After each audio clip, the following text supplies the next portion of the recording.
Sa 3 laps, invitational, 6 overall siya. Tapos, re-entry uli ng 2 laps, 2nd overall siya. May trophy na itong ibon na to. Ito naman yung tatak ng San Francisco. Kahit 3 club, kinargahan nito. Pinalad tayo na nag-solo clacking. Sa ngayon po, ang ginamit ko lang talaga, siyempre yung honey, yung Wingmaster, gumagamit po ako yung Racer na Wingmaster.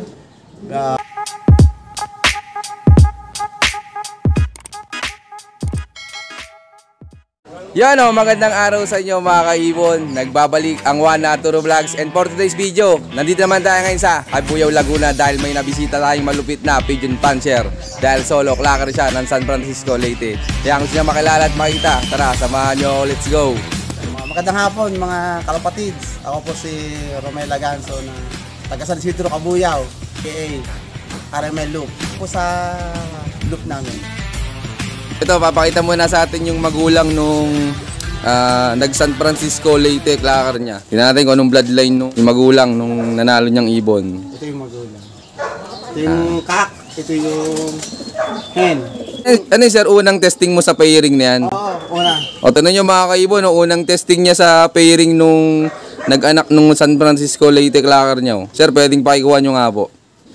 Nagiging sa ngayon. Anong bloodline nan, sir?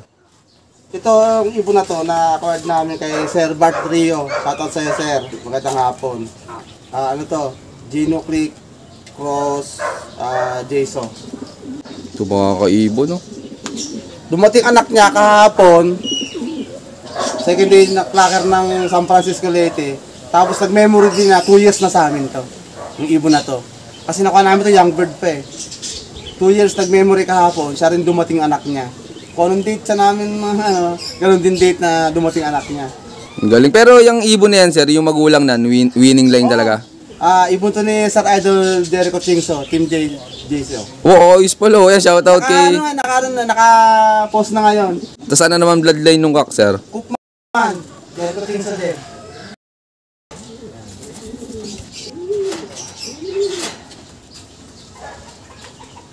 Ito mga kaibon, no? Koopman.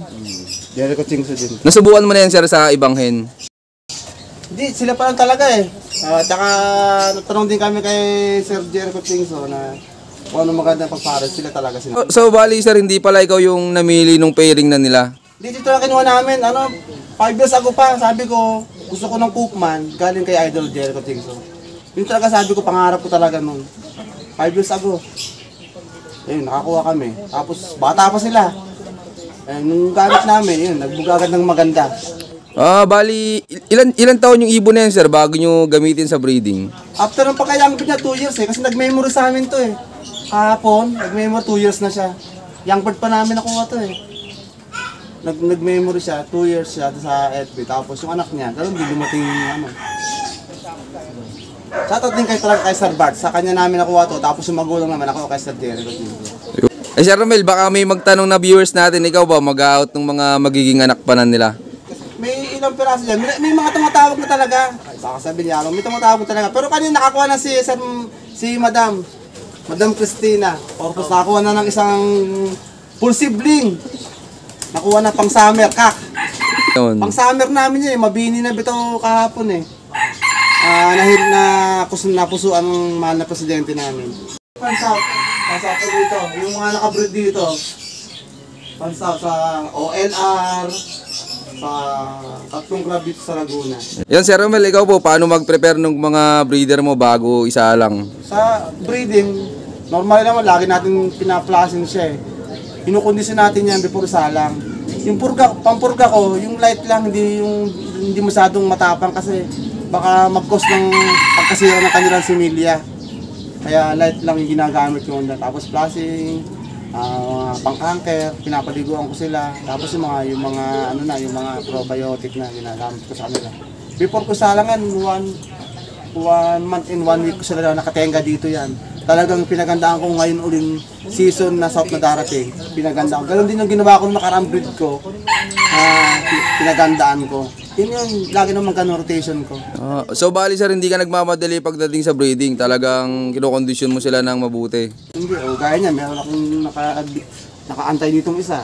Nire-ready ko na rin yan. Para kung just in case na may sumablay na wag walang similya, meron akong nest. Kasi ibang ibon ko dyan, medyo matanda na. Pero ito sa amin yung pinakabago sa amin sa linyadang ito.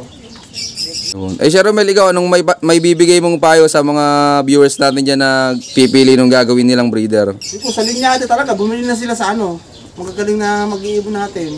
Maraming magagaling, linyada. Yung pinaka-the best dun. Pero kailangan, yung linyada na yon tutulungan din ng may-ari. Magagaling nga linyada mo, mamahalin na bili mo. Hindi pwede katakot-takot, champion-champion ng lahi. Kung hindi mo naman inaayos pag-aalaga mo, di wala din mangyayari. Dapat tutulungan mo din yung ibon mo para tumuga.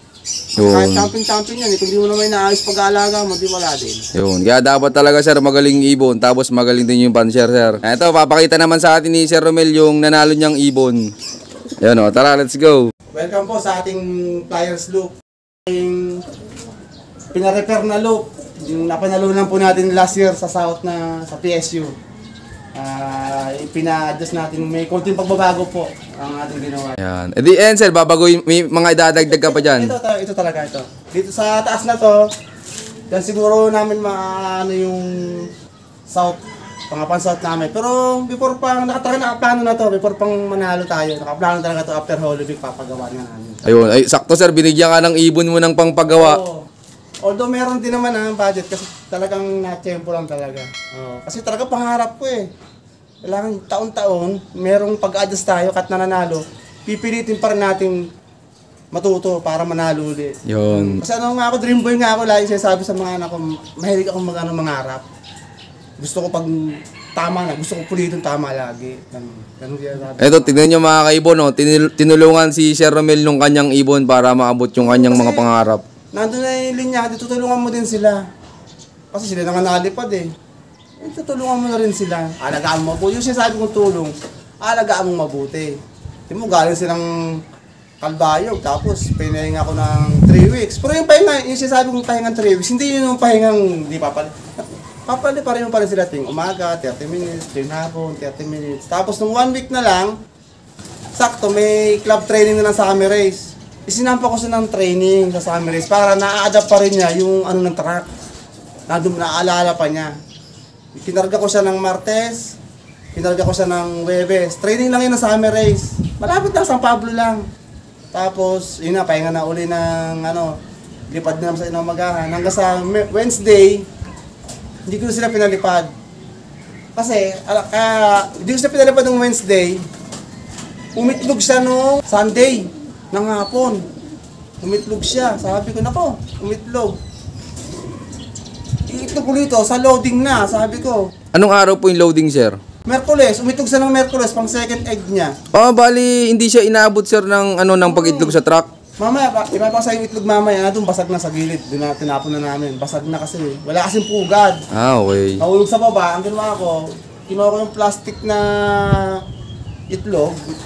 Kumuha ko ng paso, nilagay ko para motivation, upuan niya, mailabas niya ng itlog kasi ayokong aabutin siya ng pag-itlog sa truck eh. Nilabas naman po, sir? Merkules ng alas 2. Tapos umalis kami dito, 4:30, nang loading kami doon sa Carmona. Stress pa yung ibon, kasabi ko baka hindi na mo ito. Tapos siya naman dumating. Dalawa yung kinarga ko. Isang kak, isang hen. Medyo wala pa yung kak eh. Wala pa eh. Ayan, bali hen pala yung nanalo yung ibon, sir? Oo, hen. Ayan, sir, pwede pong makita. Hinuwalay ko muna kasi para maka-recover. hinahabol siya ng barako, binababahan siya ng binababahan. Ayan, ito mga kaibon, papakita sa atin yung malupit niyang kalapati. Solo clacker ng San Francisco Leyte. Ayan, ito kanyang design ng loop po. Madadagdagan pa pala to. Dito yung kanilang pang South Race naman. Galing, binigyan siya ng kanyang ibon ng pampagawa nung dream loop niya. Ito na mga kaibon, yung malupit na kalapati ni Sir Romelo. Yung mandungis. 3 club nilaruan ito. Ito, unang club. Stamp niyan. Ano yan, sir? Dumerby sa ibang club? Oo, overall na to. Saan club, sir, na unang kinarga yan? Nagka-problem, SSRP, nagka-problem. Nilipat namin ng Manila. Ito na yung tatak naman, Kalbayo, glass lap. Nag-lock, sir? Overall nga to eh. Nagtanong mga kaibon, no? Saan po sa overall? Ano pong pwesto, sir? Sa 3 laps, invitational, 6 overall siya.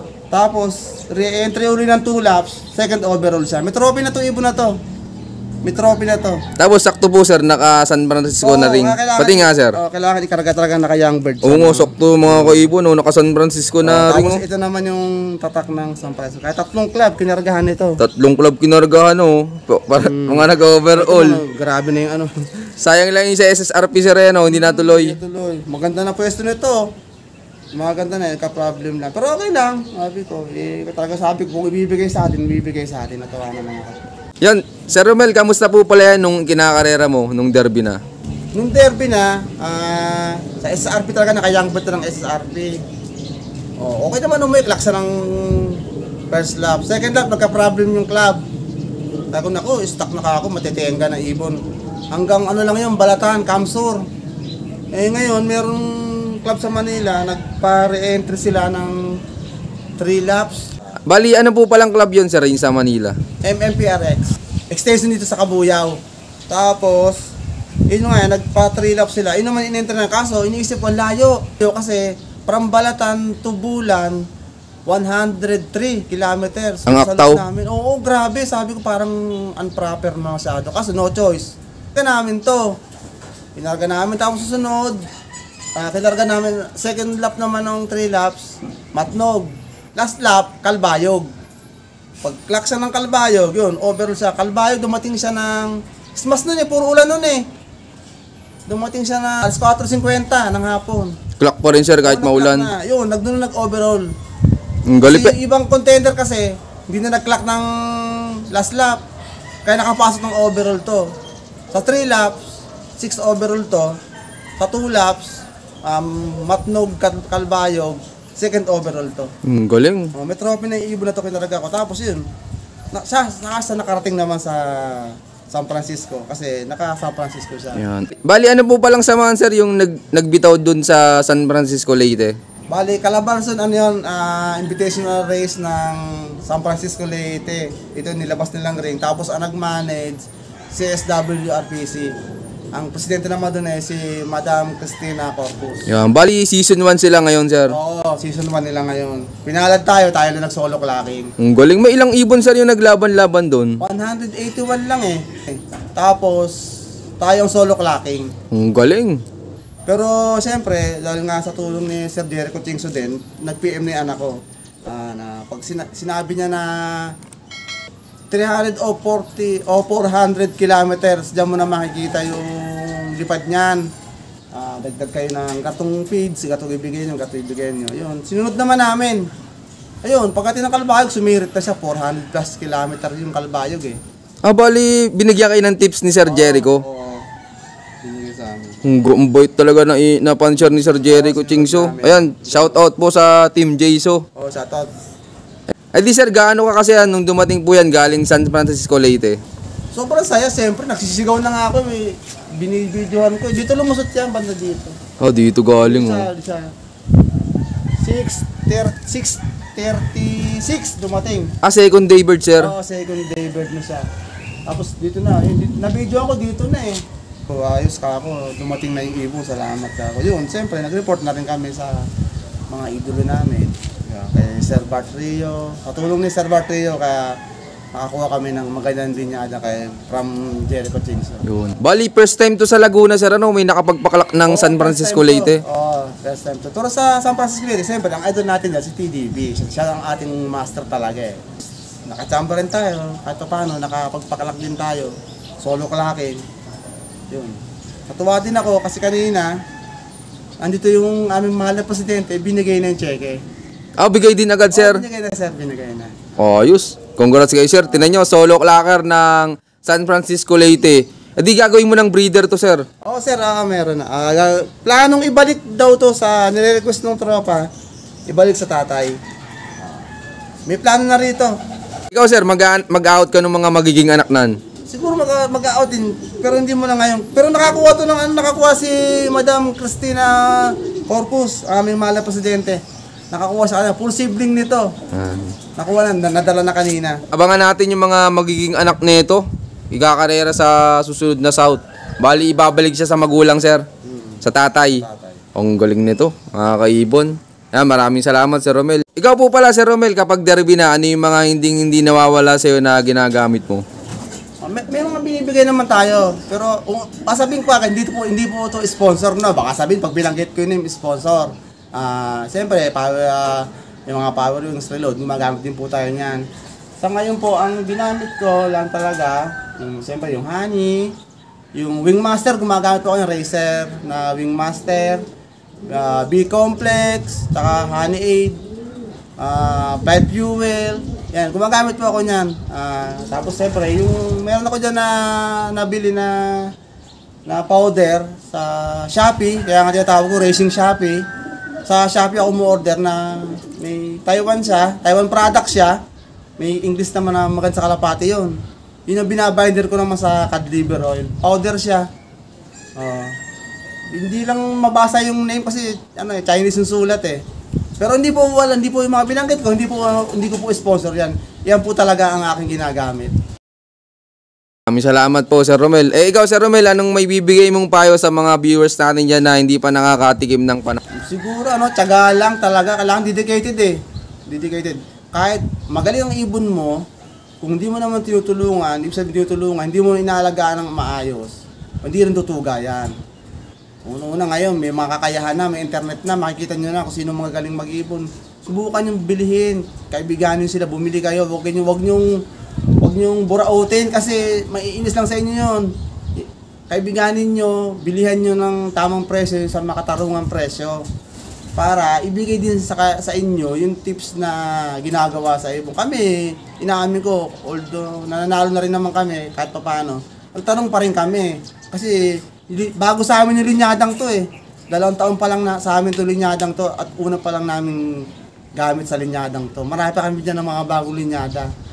Pero talaga, sasabihin ko, 5 years ago, pinangarap ko talagang magkaroon ng cookman na ibon ni Sir Jericho Idol Jingso. Maraming salamat, Sir Romel. Pero Sir Romel, gaano kasaya po ba sa pagkakalapati? Ay, sobrang saya siyempre. Stress reliever, pwedeng mai-stress ka din. Ganun lang naman yan eh. Mai-stress ka, pero napakasaya. Tuloy lang talaga. Kung talagang yan ang hobby mo, ako grade 3 pa lang ako, talagang alaga-alaga na ako ng kalapati, pero native. Kaya, talagang hobby mo, nasa puso mo yan, kaya mag-enjoy ka talaga. Hindi nakikihabi-habi ka lang kasi nakikihabi-habi ka lang, wala naman sa puso pag-aalaga. Wala talaga, nag-i-enjoy ka. Napakasaya.